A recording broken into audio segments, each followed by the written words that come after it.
Hola a todas, todos y todos y bienvenidos al nuevo episodio de Las Desobedientes. Soy la Bruja Medusa y antes que hablar, porque hoy quiero hablar de un temazo que es el binarismo de género y lo que significa el género y lo que significa el sexo y cómo ambas cosas es un constructo social. Pero antes de todo quiero pediros que por favor me sigáis en la plataforma en la que estéis escuchando, sea Spotify, sea Podimo, sea Apple, sea la que sea, o desde YouTube también, que os suscribáis, que le deis las 5 estrellitas o que dejéis una review, ¿ok? Para que llegue más gente.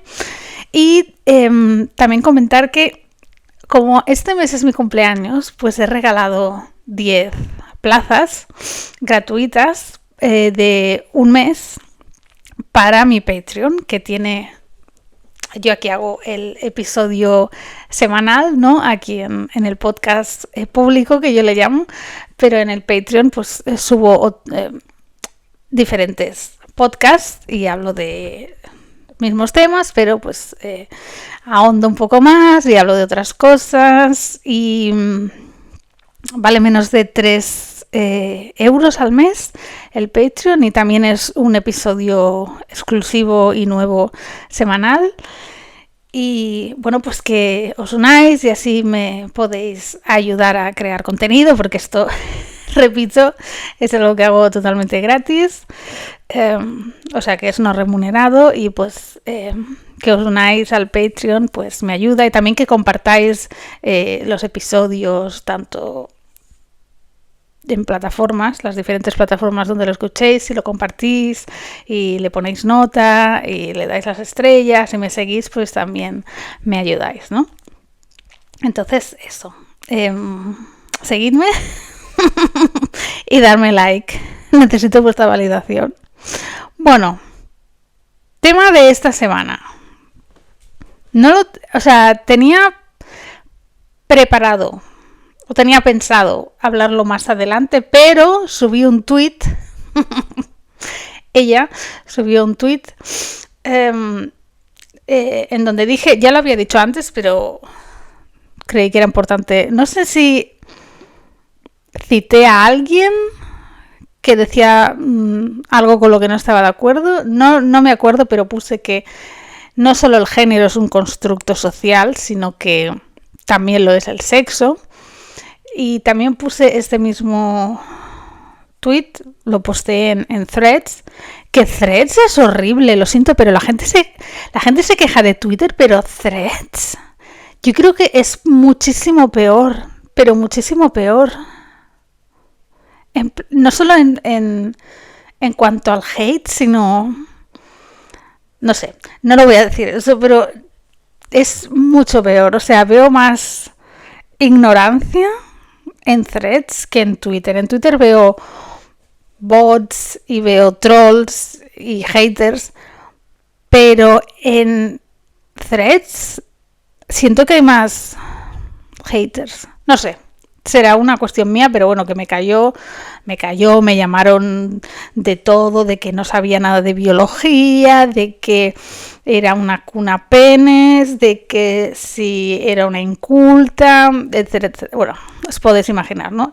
Me escribieron muchos hombres y muchas mujeres, la misma cantidad, ¿ok? Cuando se trata de hablar de género y de sexo y sobre lo que es ser trans, lo que es ser cis o no binario, o sea, todo lo referente al género, esto hace que tanto hombres como mujeres se sientan muy atacados.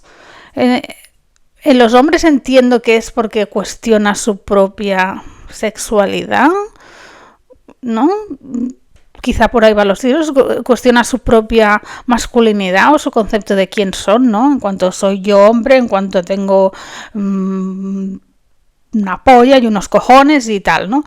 Y en las mujeres creo que no sabría decir exactamente por qué, porque hay tantas terfas, pero también creo que tiene que ver con... No sé, eso me gustaría más de poner... de señalar exactamente el qué, porque a mí lo que me pasó es que no entendía que alguien quisiera ser mujer. No lo entendía, era ¿cómo vas a querer esto? ¿Cómo vas a desear esto? En mi caso fue por ese motivo y ya hice mi trabajo de colonización y de escuchar a personas trans y no binarias y sobre todo de leer mucho. Y como se aprende leyendo, el podcast de hoy lo voy a ver cómo lo digo, a explicar, analizar desde el punto de vista de 3 de mis autoras favoritas en cuanto a género. Espérate, no sé si ahora una es no binaria y tendría que... Bueno, estos autores que son... espérate porque ahora no lo encuentro. Judith Butler, por supuesto. Oyebumi, que he recomendado su libro de la mención de las mujeres como, no sé, 1000 millones de veces. También la autora María Lugones y luego Angela Davis. ¿Ok? Entonces, en cuanto a estas 4 autores, yo he podido decolonizar, y si yo he podido descolonizar y desbinarizar mi mente y mi pensamiento, que tengo más años que Matusalén, pues creo que las nuevas generaciones también pueden hacerlo, ¿no? Y si puedo responder algunas preguntas o aclarar dudas para personas que pues no acaban de entenderlo, que ojo, no entenderlo no te exime de que no estés haciendo hate, ¿vale? Las personas se respetan, sea el género que sea, la raza que sean, de la clase social que sean, etcétera, ¿ok? Esto obviamente no creo que tenga que decirlo, pero la vida es como es, ¿no? Bueno, cuando digo que la transfobia es racista, mucha gente se me queda como... ¿Qué tiene que ver una cosa con la otra? O sea, ¿qué tiene que ver el ser racista con el ser transformado? En plan, yo soy TERF, pero no soy racista. Y esto quiero andar en esta primera parte del podcast, ¿no? Y es el hecho de que cuando alguien dice que solo existen 2 géneros, ¿de qué cuerpos está hablando realmente, no? Si miramos la historia, que es muy larga, nos damos cuenta de que no todos los cuerpos han tenido el privilegio de ser considerados hombres o mujeres. En este episodio voy a meter en la coctelera a estas 3 pensadoras claves que he dicho. Y bien, vamos a hablar de la esclavitud, porque vamos a hablar de descolonización. Una mujer negra esclavizada en el siglo XVIII en Estados Unidos, ¿creéis que se consideraba mujer? La respuesta es dura y es difícil, pero la respuesta es no. Una mujer esclavizada no se consideraba una mujer, ¿no? Aquí es donde entra nuestra querida Angela Davis, y en creo que sí, su obra cumbre, su libro más famoso, el más leído, la Biblia de raza, género y clase, que también lo recomiendo de leer, que se llama Mujeres, raza y clase. Y en este libro Davis hace como una arqueología del horror, ¿no? Documenta cómo el sistema esclavista estadounidense despojó sistemáticamente a las mujeres negras de cualquier atributo de la feminidad blanca. Entonces, ¿qué significa esto? Pues que mientras que a la mujer blanca se le asignaba el rol de el ángel del hogar, ¿no? La tradwife que dirían ahora, frágil, pura, necesitada de protección, etcétera, a la mujer negra esclavizada se le negaba esta categoría. Angela Davis cita varios testimonios de la época donde se describe a las mujeres en las plantaciones realizando el mismo trabajo de fuerza bruta que los hombres o incluso peor, haciendo trabajo que harían animales, ¿no?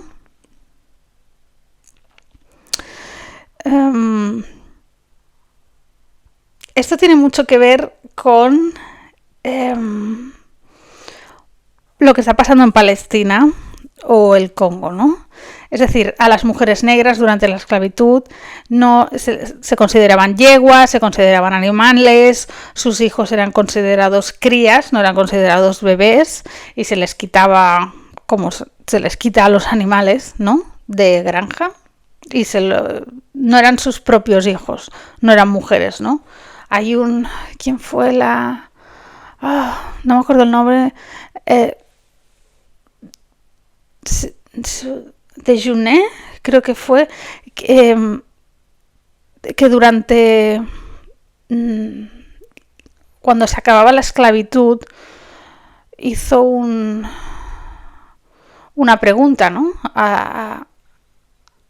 a las mujeres, a la humanidad, a las personas que habían sido sus amos, sus amas, y preguntó ella dijo, ¿acaso no soy una mujer? Porque se había negado eso, ¿no? O sea, sí se ha acabado la esclavitud, pero ¿yo ahora qué soy? ¿Soy un animal? ¿No? Porque hemos visto muchísimas fotos durante el periodo de la colonización y la esclavitud, cómo eran las mujeres negras y racializadas las que daban el pecho a los niños blancos, a los hijos de las amas, ¿no? Como llevaban a los niños en sus espaldas como si fueran yeguas.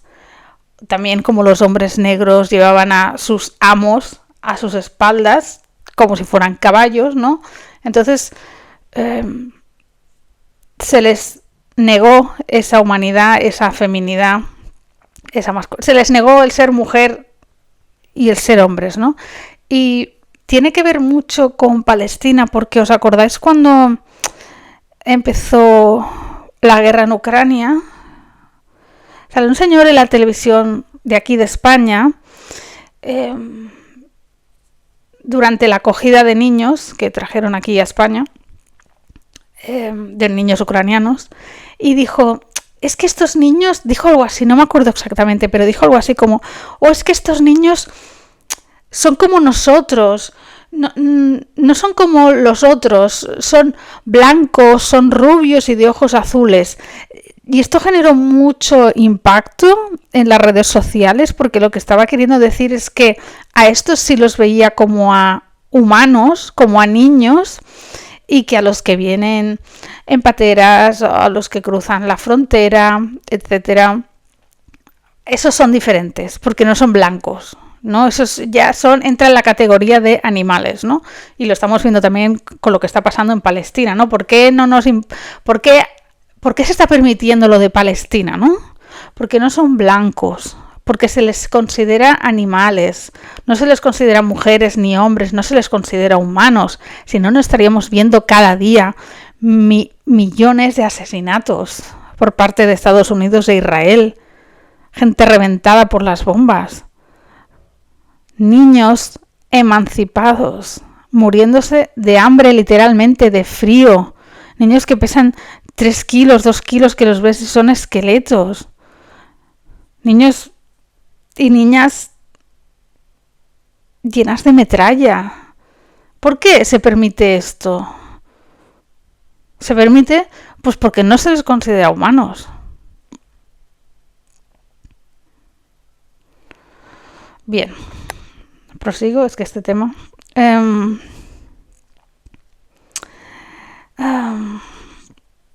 vamos a hablar de... Este fue el libro que a mí me cambió totalmente el chip.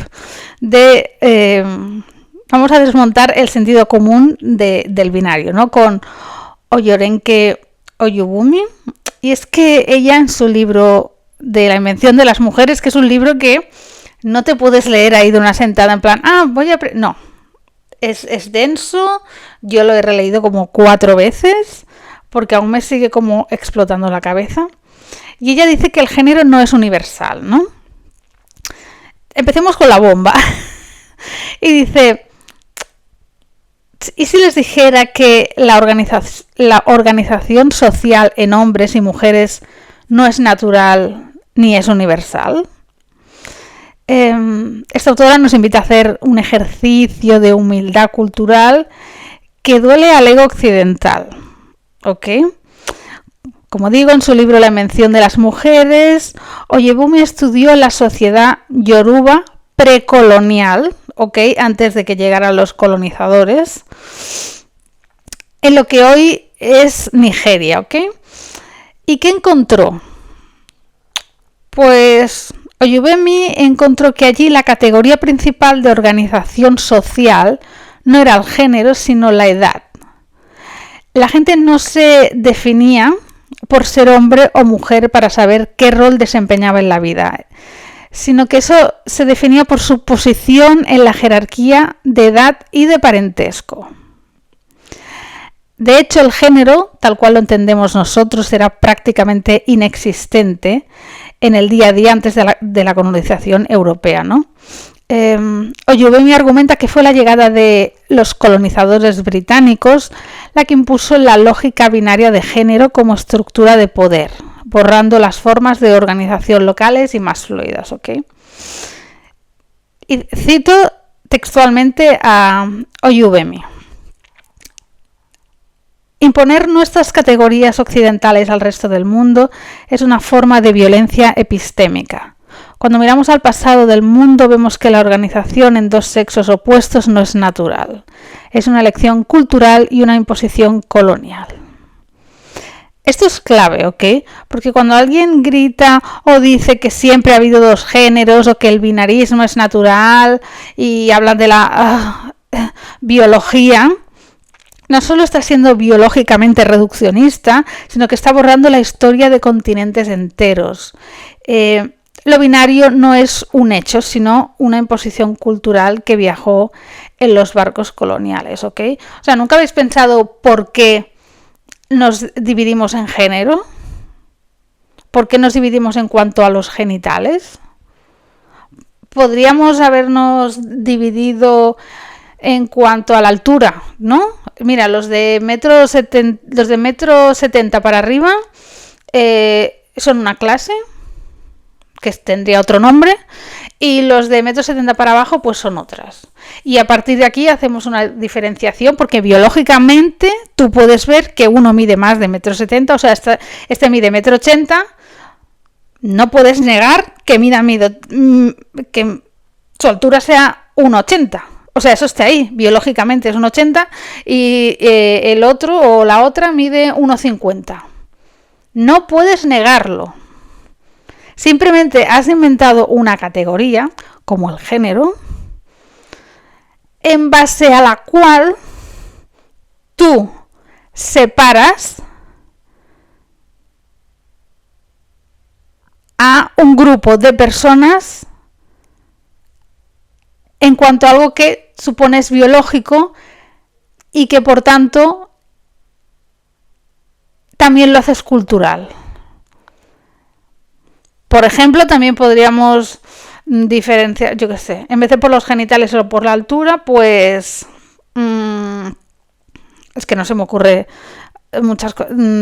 Mira, los que tienen los ojos azules son de una clase y tienen un rol concreto. Los que tienen los ojos, bueno, pongamos que los azules, los verdes y los azules entran en los mismos, ¿ok?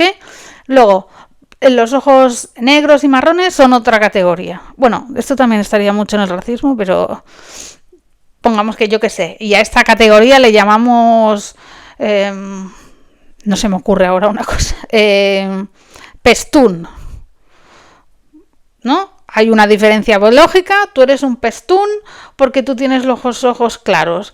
Y a lo que te vas a dedicar porque eres un pestún y por lo tanto tienes los ojos claros es hacer esto, debes vestir así, debes hacer este trabajo y debes comportarte así porque eres un pestún.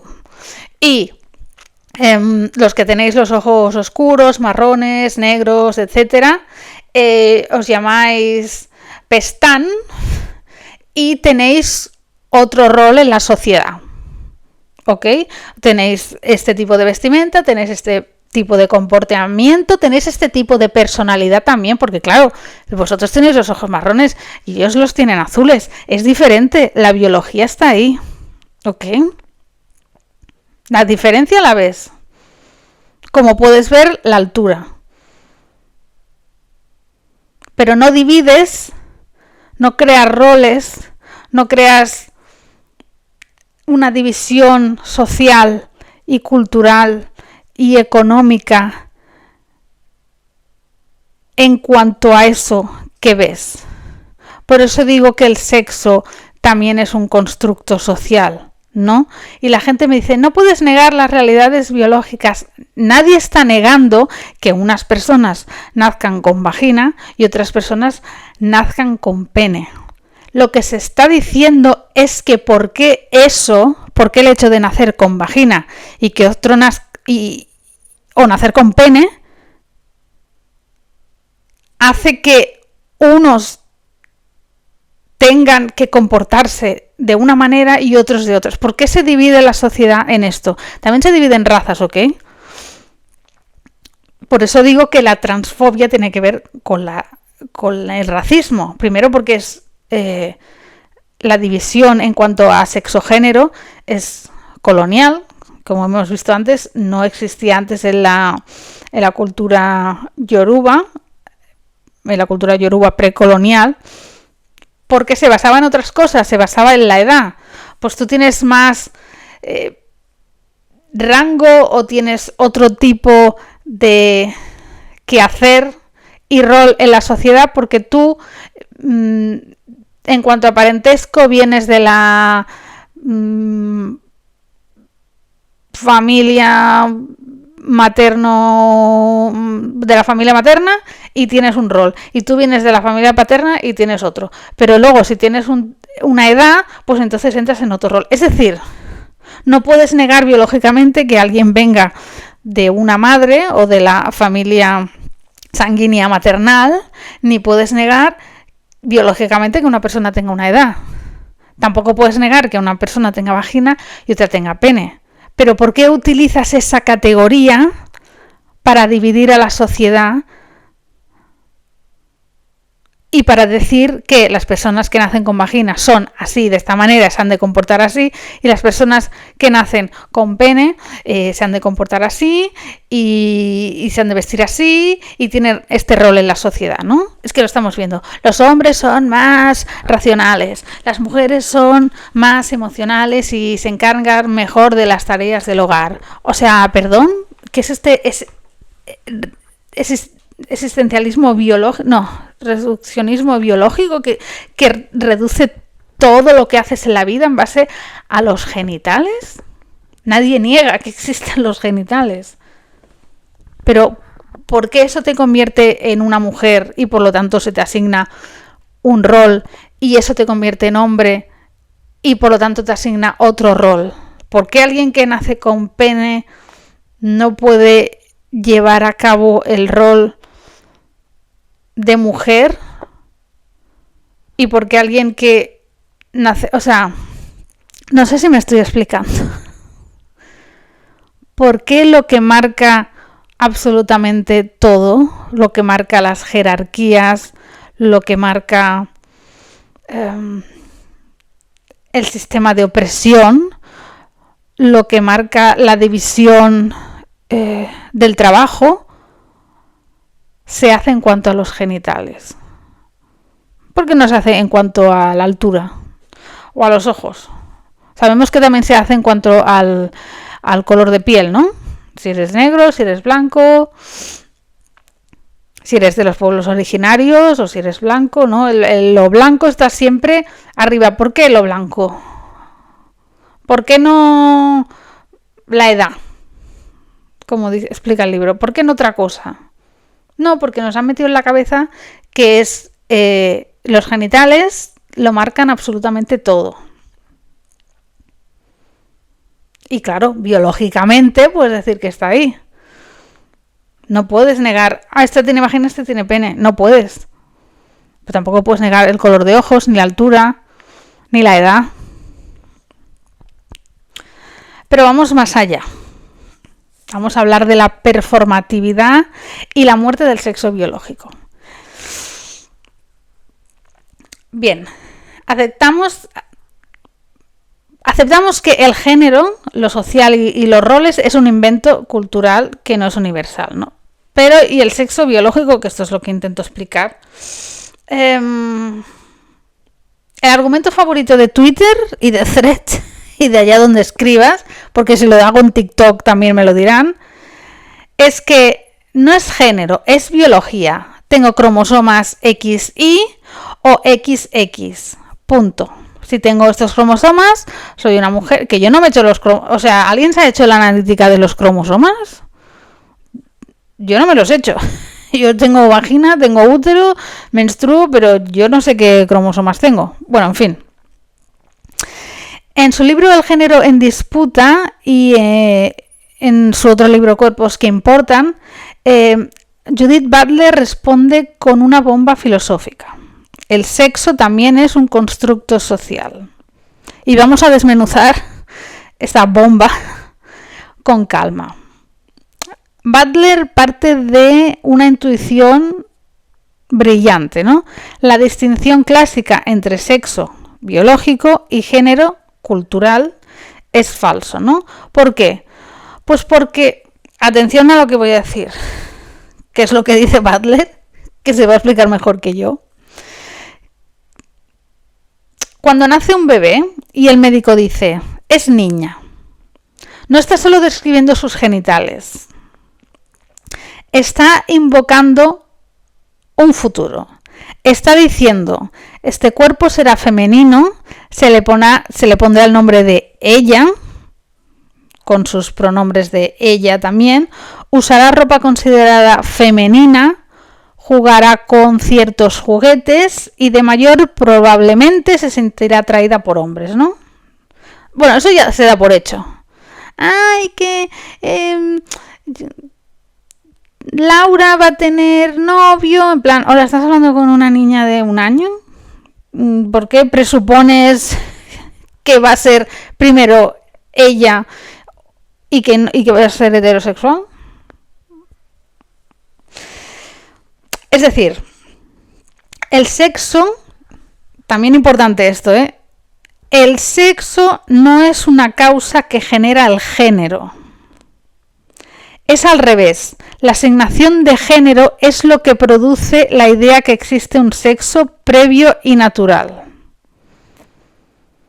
Y Butler, cito textualmente, quizá esta construcción llamada sexo está tan culturalmente construida como el género, de hecho quizás siempre fue ya género, con la consecuencia de que la distinción entre sexo y género no es ninguna distinción en absoluto. Voy a repetir, porque esto a mí me puse un post-it en mi cerebro, ¡pim! Y ahí fue como, saliendo del terfismo.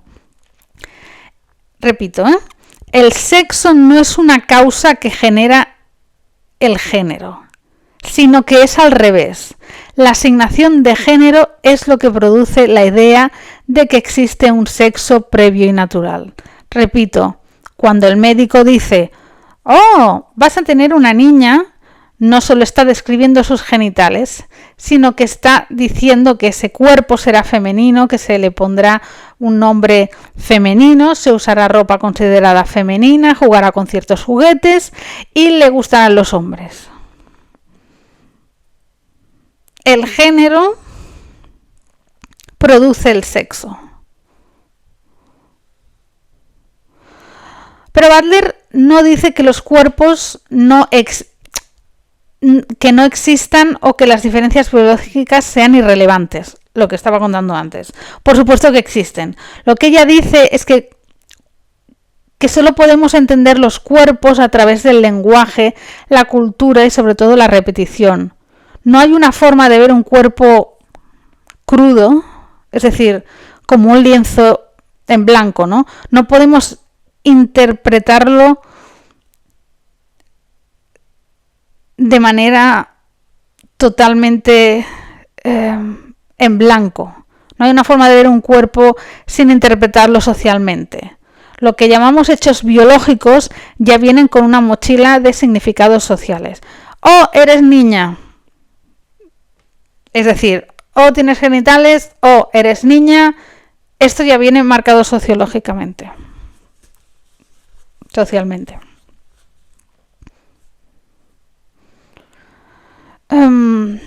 O eres niño, tienes pene, primero.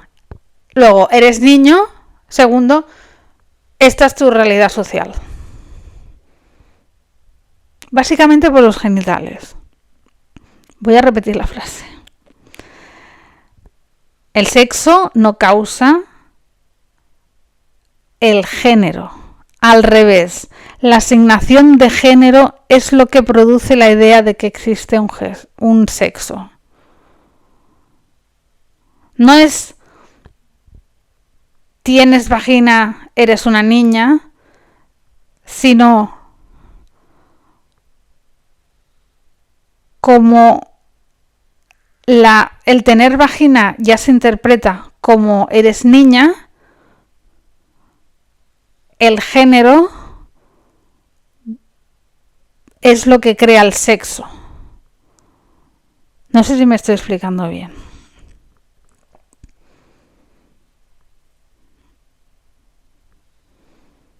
Es decir, como dice Butler, quizás siempre fue género, con la consecuencia de que la distinción entre sexo y género no es ninguna distinción en absoluto.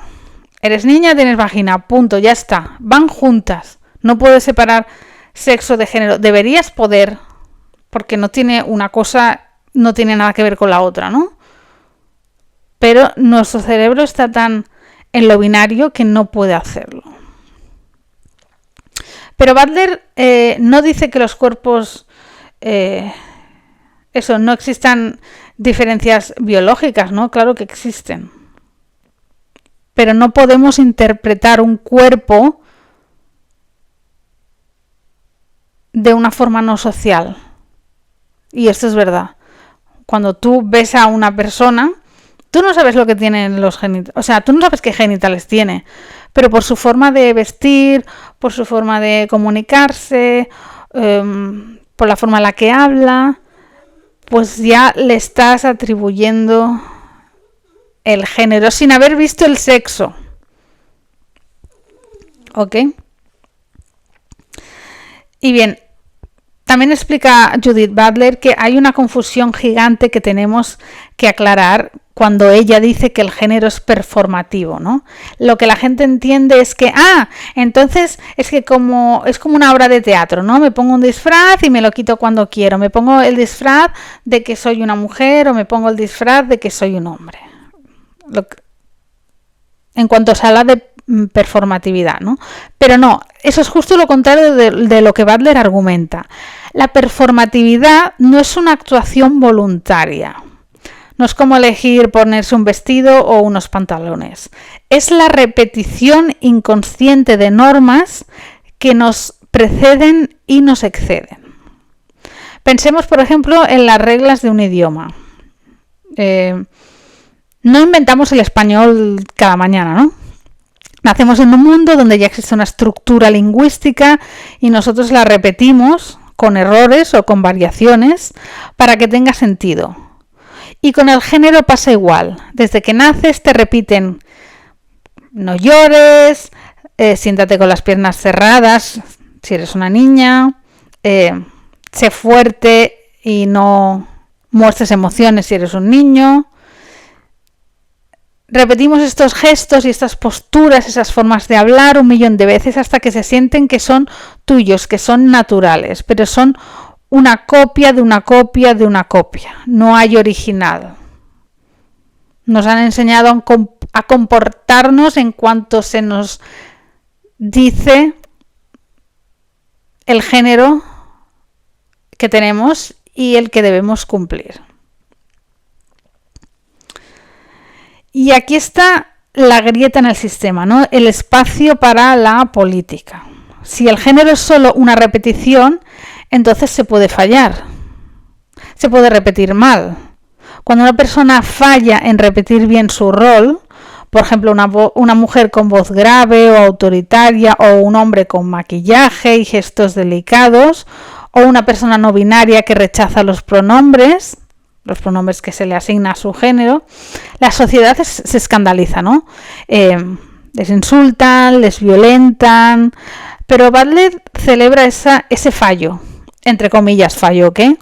Porque en ese fallo en cuanto al sistema, está la subversión, ¿no? Lo drag, por ejemplo, no es una imitación de un original femenino para Butler, ¿no? Sino que demuestra que el original femenino ya es una imitación sin origen. Butler te suelta unas bombas y tu cerebro tiene que hacer ahí un... Espérate, porque estoy deconstruyendo 40 y pico de años de binarismo, lo que me acabas de soltar. Bien. Ahora vamos a hablar del género como herramienta colonial y de deshumanización racial, ¿no? Nos metemos de lleno con la historia. Si Butler y Oyebumi nos han dado las herramientas filosóficas, María Lugones y Angela Davis nos muestran cómo se usaron históricamente. María Lugones, filósofa argentina, desarrolló el concepto del sistema moderno de género en su ensayo fundamental La colonialidad del género, y que se plantea en este ensayo, ¿no? Que antes de la llegada de los europeos a América, hola españoles, mirémonos el ombligo un poquito, ¿ok? Pues eso, que antes de la llegada de los europeos a América, muchas culturas indígenas no organizaban la vida social en un binarismo jerárquico de hombres y mujeres. De nuevo, como en la cultura yoruba precolonial. Había roles fluidos, personas con funciones espirituales que no se alineaban con lo binario, y sociedades más igualitarias en términos de género. Lugones también argumenta que la colonización impuso el binarismo de género como una de las violencias fundacionales. ¿Por qué? Pues porque el capitalismo colonial necesitaba, una jerarquía clara, hombre civilizado, racional, activo, versus mujer salvaje, irracional y pasiva. 2. Controlar la sexualidad, la reproducción y el trabajo. Y 3. Destruir las formas comunitarias y no jerárquicas de organización. Pero Lugones va más allá. Dice que el género colonial no se aplicó igual a todos los cuerpos colonizados. También lo hemos comentado. Los hombres colonizados fueron masculinizados, pero también bestializados, tratados como seres inferiores, menos que humanos. Y las mujeres colonizadas, bueno, es lo que hemos comentado de Angela Davis, ¿no? Las mujeres racializadas y colonizadas no eran humanas, no eran mujeres. Y aquí llegamos al punto más duro del capítulo del libro de Angela Davis, en su obra de Mujeres, Raza y Clase, en donde hace una arqueología del horror que responde a una pregunta clave, ¿no? La que hemos contestado antes, de si una mujer negra esclavizada en el siglo XVIII en Estados Unidos era considerada una mujer, ¿no? Dijo Davis, cuando era rentable explotarlas como si fueran hombres, a las mujeres esclavizadas, eran consideradas en efecto como asexuadas, sin género. Atención a esto, ¿no? Pero cuando podían ser explotadas, castigadas y reprimidas de maneras adecuadas solo para mujeres, eran encerradas en sus roles exclusivamente femeninos. Repito, cuando a los esclavizadores, cuando a los blancos, cuando los amos y las amas blancas les era rentable explotar a las mujeres esclavizadas negras como si fueran hombres, eran consideradas asexuadas. No hay género, no hay sexo, no hay nada. Pero cuando podían ser explotadas, castigadas y reprimidas de manera adecuada solo para mujeres, no transportado como se comportaría una mujer, entonces eran encerradas en sus roles exclusivamente femeninos. Davis nos muestra una lógica perversa. En el trabajo forzado de las plantaciones, las mujeres negras realizaban la misma fuerza bruta que los hombres, arando, cortando caña, cargando pesos enormes, incluso estando embarazadas, ¿no? Allí, en esas plantaciones, haciendo todo esto, es donde se negaba su género. Eran tratadas como bestias de carga, como mano de obra, sin distinción sexual. ¿Ok? Haces el mismo trabajo que el hombre, punto. No hay diferencia entre tú y el hombre. Ambos sois asexuales. Pero al mismo tiempo eran víctimas de violaciones sistemáticas por parte de los amos blancos. Y allí sí, ahí se les recordaba su supuesta feminidad como marca de vulnerabilidad y dominación. Esto es fuerte, ¿eh? Lo que he dicho. Esto es muy fuerte. Mientras estás trabajando, eres igual que un hombre. Y como eres igual, pues eres igual que un animal, porque sois totalmente asexuados y simplemente servís por vuestra fuerza bruta, porque sois animales. Pero ojo, como tienes vagina, te voy a violar. Porque eso te hace, bueno, sí eres un animal, pero tienes unos genitales igual que las mujeres blancas. Así que voy a aprovechar eso, te voy a violar, te voy a castigar y voy a aprovecharme de tu vulnerabilidad y a dominarte. Pero hay todavía algo aún más cruel. Es que Davis señala que a las mujeres esclavizadas se les negaba no solo la humanidad y el género, sino que se les negaba también el estatus de madre. Sus hijos no les pertenecían, podían ser vendidos en cualquier momento por los amos. Ellas eran tratadas como reproductoras de fuerza de trabajo. ¿Ok? El esclavo necesita que los esclavos y las esclavas tengan hijos para así poder seguir esclavizando a los hijos, que tampoco son niños, ni son bebés, ni son nada, simplemente son fuerza de trabajo, animales utilizados por su fuerza bruta, ¿no? La maternidad supuestamente, que se considera la esencia, ¿no?, de lo femenino, les fue arrancada. Entonces, ¿qué nos dice todo esto? Que la categoría mujer no es universal ni atemporal. No todas las mujeres con vulva han sido consideradas mujeres. La blanquitud fue y sigue siendo, sigue siendo un requisito implícito para acceder a la categoría de mujer protegida, frágil y con derechos. Las mujeres negras, indígenas y otras racializadas fueron excluidas de esta categoría. Ahora ya me acuerdo del nombre. Sojourner Truth, la activista abolicionista que Angela Davis recupera en el libro de Mujeres, Raza y Clase, es la que dice: ¿acaso no soy una mujer? Esa pregunta solo tiene sentido si la sociedad te ha dicho sistemáticamente que no lo eres. Recomiendo que leáis el ensayo de Sojourner Truth, porque ¿acaso no soy una mujer? Es una reivindicación de la humanidad. Aquí es donde Lugones y Davis se dan la mano. Lugones nos da el marco teórico, la colonialidad impuso el género binario y jerárquico. Y Davis nos da la evidencia histórica en este sistema. Los cuerpos racializados no encajaban limpiamente en las categorías de hombre o mujer que se reservaban para los blancos. El binario mujer-hombre no fue diseñado para incluir a todos los cuerpos. Fue diseñado para organizar una jerarquía racial y de clase. Repito, el binario hombre-mujer no fue diseñado para incluir a todos los cuerpos. Fue diseñado para organizar una jerarquía racial y de clase. que de nuevo muchos excusan con lo de pero la biología.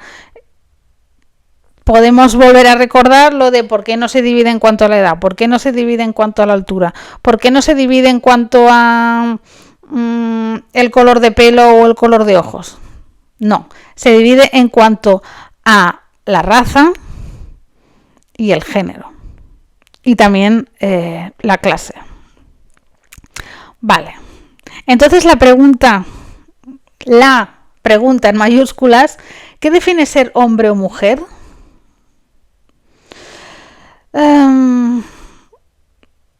Si el género es performativo, si el sexo es una construcción, si la historia nos muestra que ser mujer no ha sido lo mismo para todos los cuerpos, entonces, ¿qué define si alguien es hombre o mujer? ¿Son los cromosomas? ¿Son las gónadas? ¿Son los genitales? ¿Es la identidad? Empecemos por el argumento más común, que es XX es mujer, los cromosomas, y XY es hombre. Suena sólido hasta que miras la biología de verdad. Butler ya señaló que existen múltiples variaciones intersexuales. Existen también el XX0, que yo hice un vídeo hace años, porque salió una chica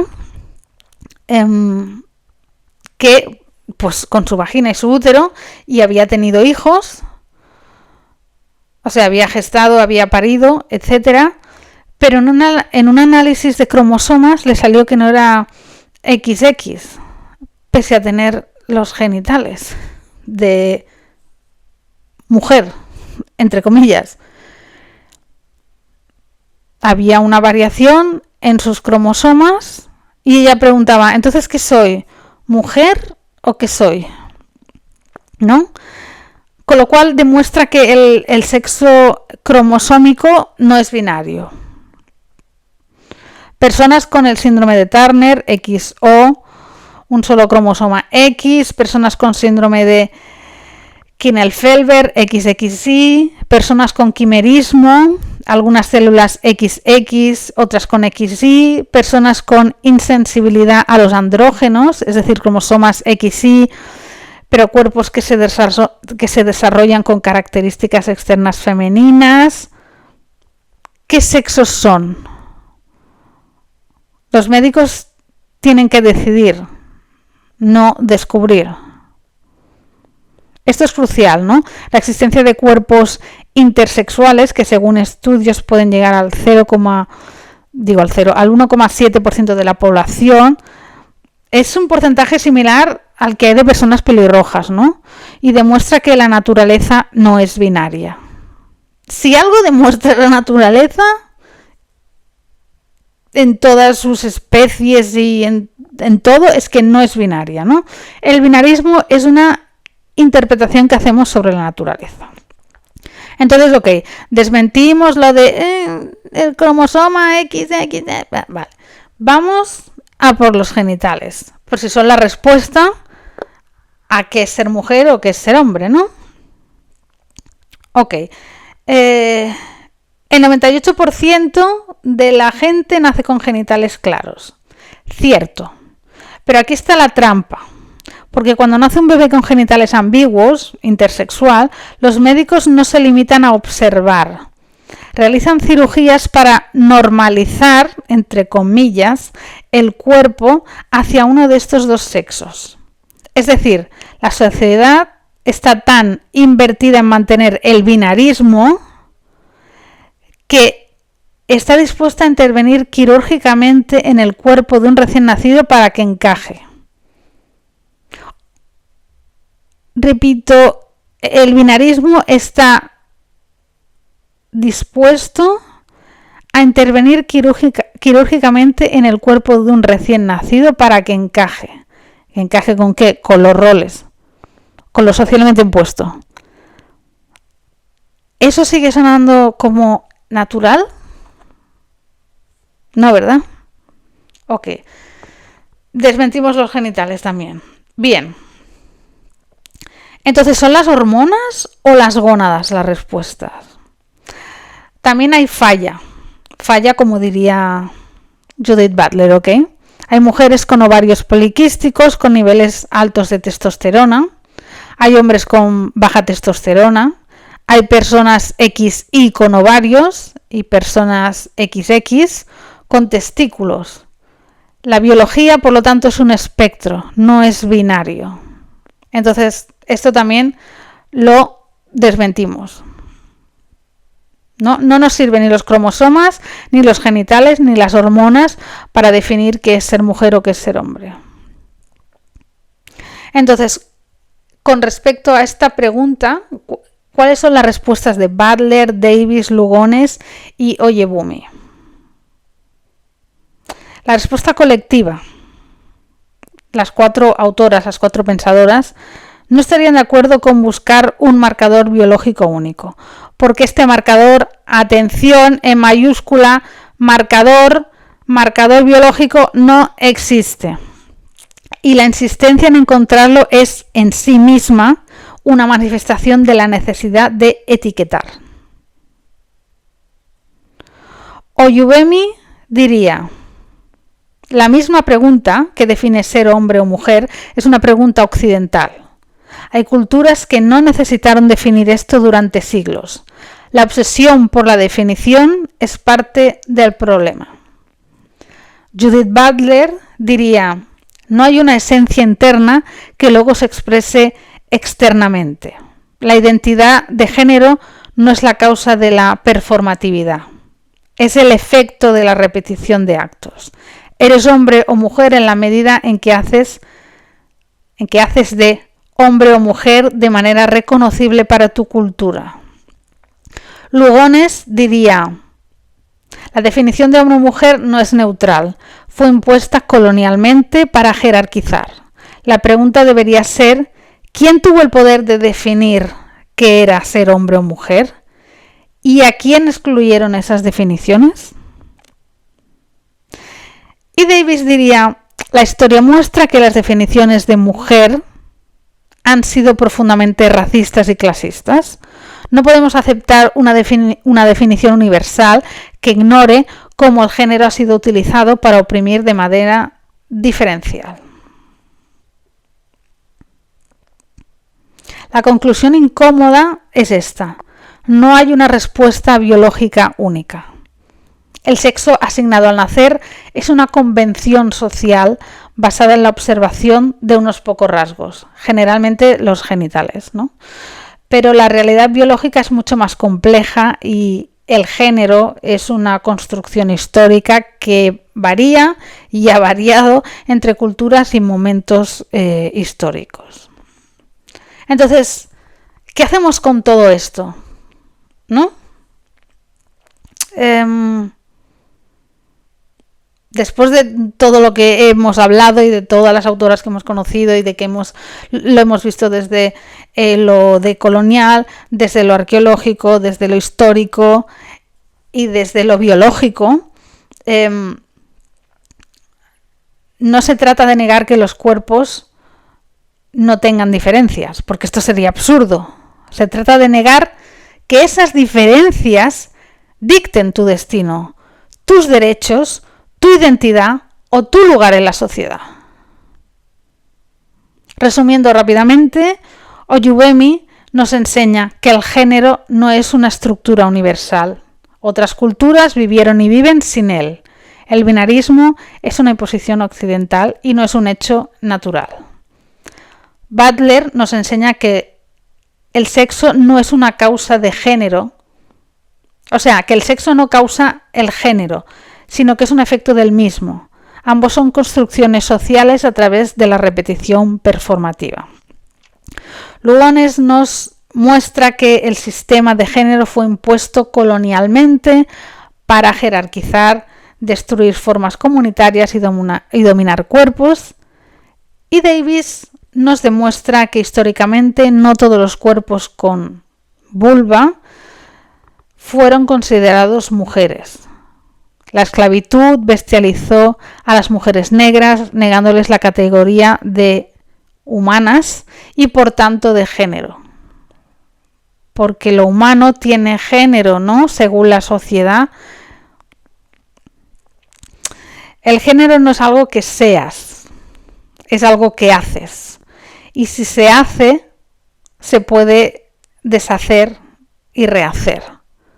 Romper lo binario no es destruir la realidad, ni acabar con la familia, ni acabar con la civilización, como tanto le gusta decir a la extrema derecha. Romper el lo binario es expandir para que quepamos más personas en la realidad, en la sociedad. Personas de todos los colores, todas las historias y todas las formas de habitar el cuerpo.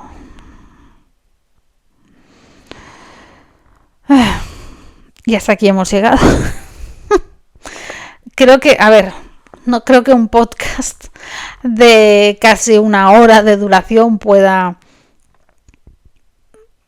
desarrollar todo lo que estas autoras desarrollan en sus libros, ni evidentemente explicar las miles y millones de diferentes vivencias de diferentes personas que no se identifican con el sexo o el género asignado al nacer, o personas que no se identifican con ninguno, o personas que son de género fluido.